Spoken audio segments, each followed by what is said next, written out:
Right, so hi, we're with Jon and Henriette Albon, both two of our kind of customers and users, and they're going to talk through how they use the system, how they've tried and tested things in training, how they've then applied it to certain efforts. Henriette, for example, has done a number of, well, 2 FKTs really over the past kind of year and a half, running and kind of schemo type thing. And then also both have got upcoming races now. COVID's kind of opening up a bit, and just see how then that use of nutrition in training and challenges then applies to kind of race day. So hello, both of you. Hello. So I think really let's just throw it over to you guys, and like maybe if one of you want to kind of start talking about how how you've kind of first started using mountain fuel in training, and maybe how you've kind of adapted and tried different things to find what works for you in different scenarios. So should we start with you, Henriette? Yeah, sure. I actually tried mountain fuel for the first time in Scaffold Sky Race. I just went for it in a race. Right? No, do you know what? I get this. I was at an event last weekend and people were saying to me, I can't try this on race day. And I'm like, well, I know a few folk who have. Yeah, I definitely have. And it worked from day one. So yeah, no, I mean, I really got on board with the entire system actually last year when I did like a long running FKT where I decided to try and mix like normal food with the system. Yeah. And it actually turned into just having the mountain fuel system because I didn't fancy eating the other stuff when I was actually working hard. Yeah.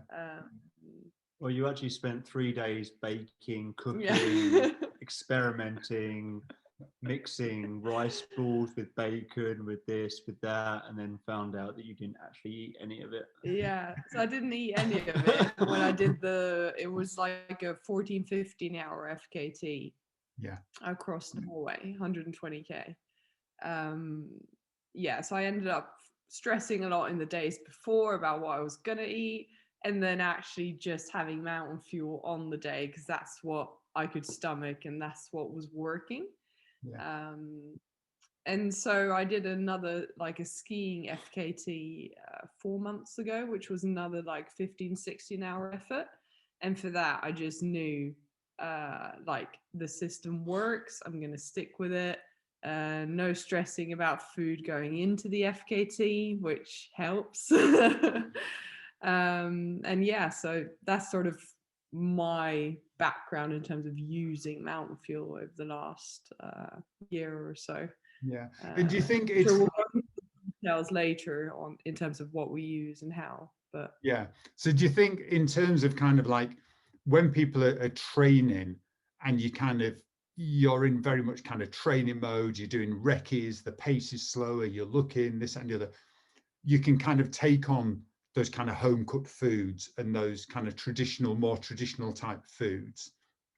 But once it actually gets to that kind of effort of a race or a challenge, suddenly, because you're working harder, because your body's having to do more, your blood flow's having to work to the muscles more, to your vital organ, all that kind of stuff, that actually that's the issue, isn't it? In training, you think, right, well, I can do this, I can have a bacon sandwich at this, and I can do that, but actually, suddenly when you're working, your stomach can't work as hard as the rest of your body, and that's why you end up having to resort to foods that are designed for hard efforts, basically.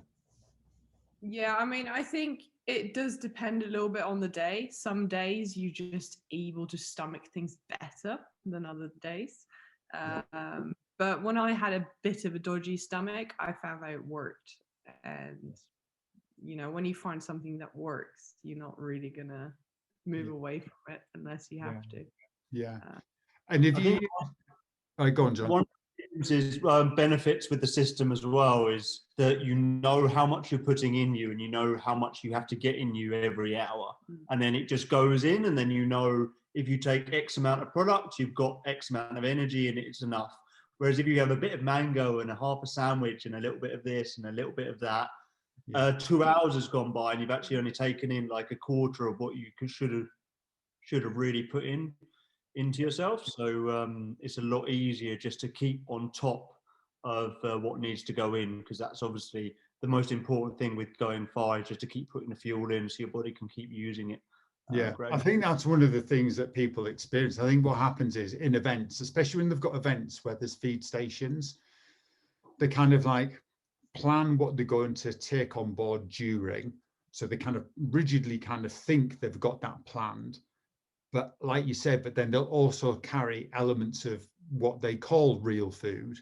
And that calculation of that kind of real food mode doesn't go into the calculation of what they're taking on board. So then they get to a feed station, and again, depending on how they're feeling, they might feel quite hungry, they might feel that they're still able to take on solids, they take on quite a lot of stuff, but then in the next leg they're carrying on taking on board a lot of stuff, and they're either, like you said, they either end up under fueling because they think they're taking on board enough stuff, or actually over fueling in the sense of they're getting too much solid stuff in the stomachs, so that it's just too hard for it to all work. And then they get to that point, feel nauseous, and then they look at their sports nutrition and kind of say, well, that stuff made me feel ill.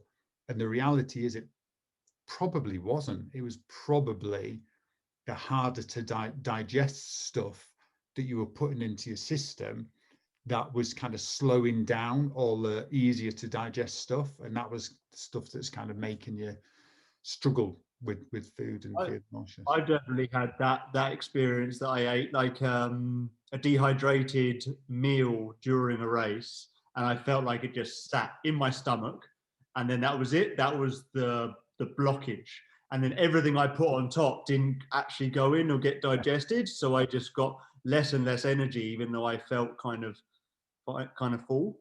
So I definitely have experienced that before and won't be doing that again. But also in like a ultra event or FKT, time changes throughout the event. When you start, each minute is like a normal minute, each hour is a normal hour, and then 10 hours in, 3 hours can go by like boof, and you realize that you haven't really eaten as much in that 3 hours as you would have at the beginning, because your mind is spaced out and you're just kind of ticking away.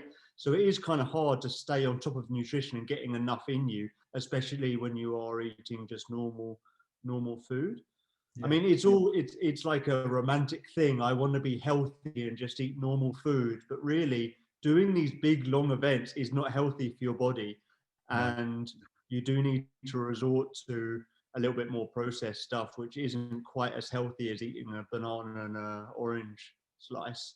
But it's actually going to get you through the event a lot better.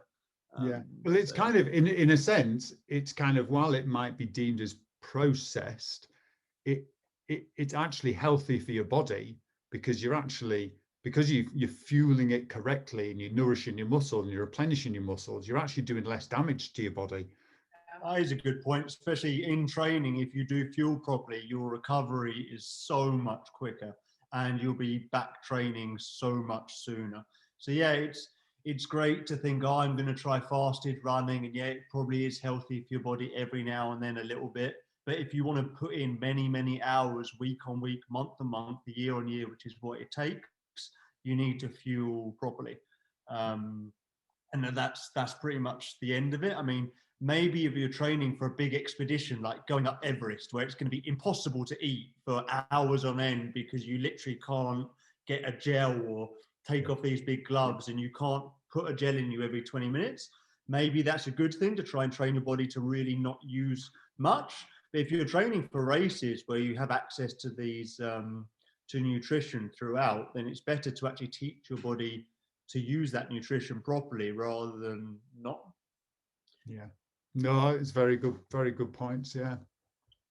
So When how you're have doing you, like, Sorry, go on, Henriette. Another reason that I use the Mountain Fuel system is in terms of space and calories and weight. It's actually an easy way to get enough fuel in you that you need for the events. So yeah, otherwise you need a lot of mango pieces. Yeah. and how have you guys found, because obviously you're both very different builds, clearly different sexes as well. So, and there's a lot of information out there on the internet, and people will look, and some people are saying you've got to be having 100 grams of carbs an hour. Other people are saying you should only be having 60. Other people are saying X, Y, Z. How have you both individually approached that in your kind of training and anticipation in races? How much is it in? I'm not sure I've really nailed exactly what I need, like done the math or looked up how many grams of carbs, or like sat there and documented exactly how many carbs I take. But I definitely have found if I do, say, a long race simulation, say I did a 3-hour one last week in preparation for an upcoming race, and I took 4 gels in a small bottle, mixed up, and I sipped on that. So I had an alarm on my watch for every 15 minutes. Every 15 minutes I'd take some sports drink, and every other 15 minutes I'd sip on this gel.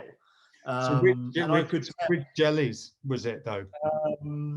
I tried 3 of the sports plus, so they're like the natural flavor, so no flavor but lots of caffeine, and 1 of the orange one, all in the same bottle. So that's 110. 110 total, or per what? Yeah, no, so that's 110 grams of carbs within, because there's 30 grams of carbs in the white ones, in the natural, and then there's 20. And then so when you had the energy fuel, did you have an entire sachet of that? Probably more like half, because I've been using these 300 ml bottles, so it's probably more like a 300 ml. Right, that's about 20 grams of carbs. So that's probably, you're talking, so you'd be talking 130 grams of carbs then. Yeah, so I'm thinking it was too little, because during the actual run, I was trying to keep, like, not the hammer down, but I was trying to keep my foot on the accelerator like the whole time. And I could tell that I get kind of like stitches or like pains in the abs. Yeah. And then if I took a big hit of the gel, the next 15 minutes would probably, like, then I'd feel fine again. But then it was coming back, and it was becoming more of a problem, definitely towards the end. And I could tell every time I took in the energy, that would go away. And that's something I've experienced when I've done marathons and previous races before. So I definitely found out that in that run, I knew it, I didn't take enough. But I'm going to need more when I actually race. So say, for instance, if it did work out as 1 gel every half an hour, it's probably more likely to be 1 gel every 20 minutes come race day, or 25. Yeah. So that was, but that's kind of what the race simulation is for. I wanted to go out and I wanted to test what I needed and how it would work with the heat of the day and the pushing hard for a bit longer, and how I was going to carry the stuff as well. So it was a good learning experience, but I definitely found out that, those 4 gels for me isn't enough for a 3-hour effort. No, definitely not. I'd be looking more like 6 to 7 plus the energy fuel for that sort of effort during a 3-hour. And was it a hot day as well? It was relatively hot. I did drink from a bunch of streams as well, so I tried to stay hydrated.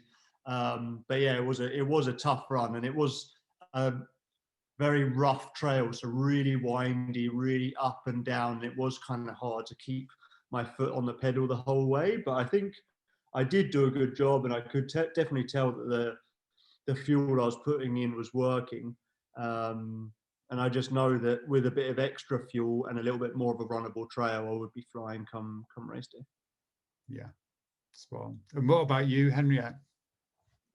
Well, in training, I'm a bit like Jon. I tend to underfuel, but almost on purpose, because, like, I don't mind it as much. And I know that, like, 3 gels an hour, so roughly every 20 minutes, in like a 5-6 hour effort, just continuous, like, keep putting them in. That works for me, and I know it.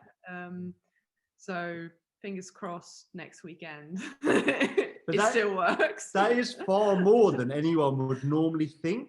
I think most people think, oh, I'll just take a gel after like an hour, and then like maybe another one an hour later, and then I can probably manage through to the end of the race. But it's amazing actually how much you can take in and how much it will help. And I know it's kind of like you've got to carry a bit of extra weight at the start, but it's amazing how you will just keep going and be able to put down the same effort, and it won't really feel like you've been running for hours. It will just kind of like, you'll just keep going. As long as you put in the fuel, you'll just keep running decent speed. And I think, like you said earlier, it's that recovery as well. You actually, your muscles don't get as stressed. So actually the following day, you haven't got that same kind of DOMS. You know, you're going to feel tired and a bit stressed, but actually you just recover so much quicker because they've been nourished. They've been looked after. Yeah. No, Yeah. it's So is that, especially that afterwards as well, like when you actually get in, what you do when you actually get in from the run. It's been pretty hot here this summer, and we've spent a lot of time in the rivers. So like at least twice a day, we're normally post run standing in a river, sipping on a post workout shake, and it definitely tell the difference. So that routine, like the kind of icing off in the river and having a shake and sleeping far better because it's so quiet here, and we've noticed a massive difference in recovery. brilliant. Yeah. Yeah, I mean, in training, like we tend to underfuel during the session, but then we're pretty, like if we do a hard session, having a recovery shake afterwards. Yeah. Like something we try to do. Yeah. And how do you find the shakes? Because one of the things I often get off people is like when we're at events and they'll look at it and they'll say, but it's not got the 22 grams of protein in there. You know, it's not got enough in. Do you find that the recovery shakers, like we've designed them so that they're to replenish lean muscle? You know, we're not trying to build bodybuilders muscle. You know, we're trying to just actively encourage the replenishment or repair of the lean muscle, so we don't overload it with protein, because obviously, especially if you have it with milk as well, you get a bit of extra protein in there. Do you find that the recovery shakes do what the men do when you're having your tough sessions? Yeah, I mean, because I would normally have it straight after I finish, because I'm going to eat for an hour and a half, maybe. Yeah. So I'd have the shake, and that sort of makes me feel like not super hungry until I sit down and have that meal. So it's like a thing before the big meal. Yeah. And I mean, I can feel it boost recovery. Without it, I'd be dying up an hour and a half. Yeah.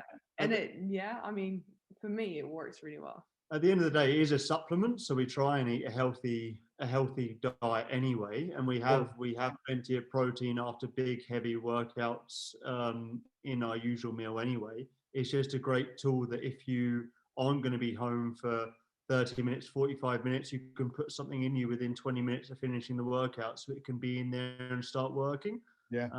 I think that's the thing. I think that's what people forget. Within your daily diet, you know, you need to be, especially if you're very active, especially if you're getting older, like myself, you know, you need to make sure you're getting that natural protein from your food. So that the foods that you're getting, like you said, the recovery fuel, the energy fuel, all these kind of things are a convenient supplement for active people. But you've got to make sure the balance is right at the other end. So when you're having your main meals, they are balanced and they are, you know, as unprocessed as possible, so that it's as fresher ingredients as you can or have available to you, kind of thing. Yeah, definitely. And I think that's super important. I mean, yeah, your food that you eat normally is your fuel, and then you got these supplements to fit in between and after sessions and during sessions. Yeah. So you touched on, you got a race coming up. So is that in Sweden? Is it a trail marathon? Yeah, so we're off to order to run in the Fjällmarathon. I think we're both going to do the 45-kilometer race. Yeah. So that'll be the first big race since my foot operation at least. You did a bit of racing last year, and you've done the FKTs. But first proper race for a while. Yeah, so it's going to be interesting because obviously we've trained well for many, many, many months now, but we're very under raced or under practiced in racing. Yeah. So it's going to be an interesting experience, but one we're both looking forward to. Yeah. And I think as well, I don't know what it's been like over in kind of Sweden and Norway, but what I'm seeing over here in the UK is that we've suddenly got a load of like professional athletes who've been on furlough and have been able to train non-stop. And actually we're seeing course records getting absolutely smashed because suddenly folk who didn't have the ability or opportunity to train as much are training more. So that kind of competitive edge is going to be definitely be increased over this next kind of 6 months of races until people get back into reality of we've actually got to work full time and can't train as much. And, you know, so do you think it's going to be quite a competitive race in Sweden, or is it? I think the Swedes take this race very seriously. I think this is one of the more serious races in Sweden on the trail calendar. It's probably the most famous trail marathon in Northern Europe, I'd say. Right. But then there is a lot of races around at the moment as well. So you can race in a big race pretty much every single weekend throughout the whole of the autumn because so many races have been delayed. Yeah. But yeah, I think it will be quite competitive on a Northern European scale. And then we're off to the OCC in Chamonix 3 weeks after that. So that's somewhere which will be a lot more international and will be like a big challenge. So it's going to be great that we get this 45k as our warm up and then 55k in Chamonix. Yeah. And then how you kind of both feeling about, because obviously, you know, you've both had operations over the kind of Henriette, yours was a bit before Jon's, but you both, like you said, you kind of recovered or recovering, possibly still.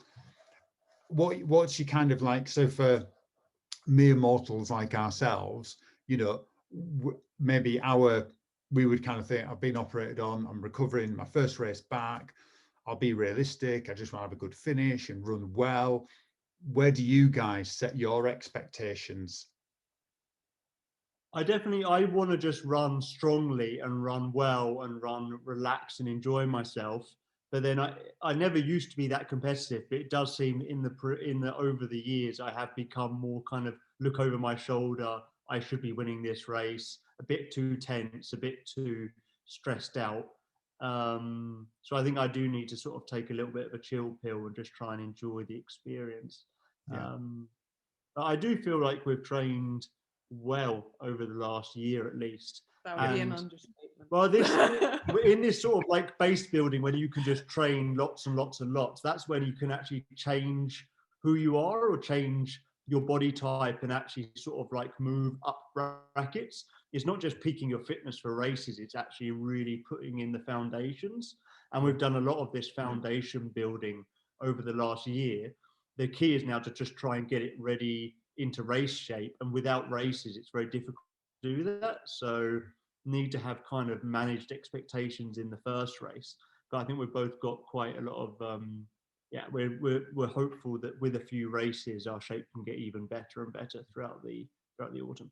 So do you think having those kind of operations has kind of made you rethink how you train? And do you think that whole process has actually maybe led to you improving the way that you're training and preparing for races? For me, I definitely hope so. I think anyone that has an operation and then isn't able to train and then starts training again has a big improvement in focus, and they're very focused, maybe for sort of like 4 or 5 months after the operation. And I do think that we've had that sort of increase in focus, and we've kept it going all the way through the winter and now all the way into the spring and the summer. So I really do think we've trained well. It's just like I said, maybe we're not completely race ready yet. There's a lot of pieces of the puzzle which need to fit together, and just being fit is only one very actual small piece compared to actually like tactics and fueling psychological approach to racing and all the traveling and everything. There's a lot more to it than just being fit. Yeah. So are you just kind of taking the camper van down? So you're going to be sleeping in the camper van in preparation, and how much kind of, when you get down to France, how much time are you going to have to, get kind of used to the trails there and kind of recce the routes and stuff like that? So the acclimatization is like a big thing, because even though Chamonix isn't that high, and I think the OCC only goes up to about 2,000 meters, I still feel 2,000 meters. And I, definitely would probably benefit from some acclimatization. So we're going to be down in Chamonix for 2 weeks before. Yeah. Right. So hopefully we do have some time to, run around a little bit, but also just kind of like hike up somewhere high and sit and read a book and chill out a little bit and see if we can acclimatize to both the altitude, but also like the difference in air and sort of how humid it is and different weathers and things. So should be nice. A little bit like, haven't traveled for a while, but still it should be fun.